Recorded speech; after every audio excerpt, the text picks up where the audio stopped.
I think things will start to get better there. Bangladesh cricket ইতিহাসে বিরল এক ঘটনা, টি-20 বিশ্বকাপে খেলেনি টাইগাররা। আর এই সিদ্ধান্তকে সরাসরি ভুল বললেন সাকিব আল হাসান।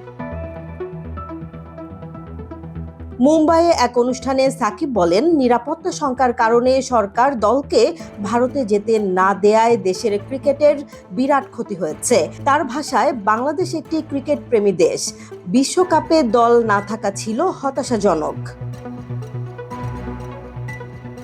গত ফেব্রুয়ারি-মার্চে অনুষ্ঠিত এই আসরে বাংলাদেশের জায়গায় সুযোগ পায় Scotland national cricket team.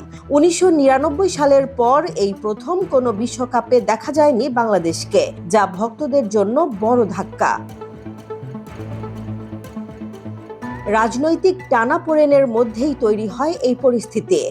Board of control for cricket in India IPL থেকে মোস্তাফিজকে সরিয়ে নেয়, আর ইন্টারন্যাশনাল ক্রিকেট কাউন্সিল বাংলাদেশের ম্যাচ শ্রীলঙ্কায় সরানোর প্রস্তাবও নাকচ করে দেয়। শেষ পর্যন্ত বাদ পড়ে টাইগাররা। তবে সম্পর্ক স্বাভাবিক হওয়ার আশা দেখছেন সাকিব। তার মতে, আসন্ন সিরিজগুলোই বদলে দিতে পারে পরিস্থিতি, গলতে পারে বরফ। এদিকে তামিম ইকবাল BCB সভাপতি হওয়াকে ইতিবাচক হিসেবে দেখছেন তিনি। আশা করছেন নতুন নেতৃত্বে এগিয়ে যাবে দেশের ক্রিকেট। রাজনৈতিক প্রেক্ষাপট রয়েছে আলোচনায়। যুক্তরাষ্ট্রে অবস্থানরত সাকিব দেশে ফিরতে চান এবং বিদায়ী সিরিজ খেলতে আগ্রহী। তার বিশ্বাস, সব জটিলতা কাটিয়ে খুব শিগগিরই মাঠে ফিরবেন তিনি।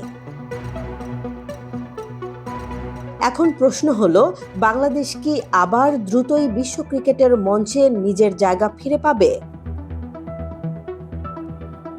জেসমিন জাহান, নিউজ ডেস্ক, জনবাণী।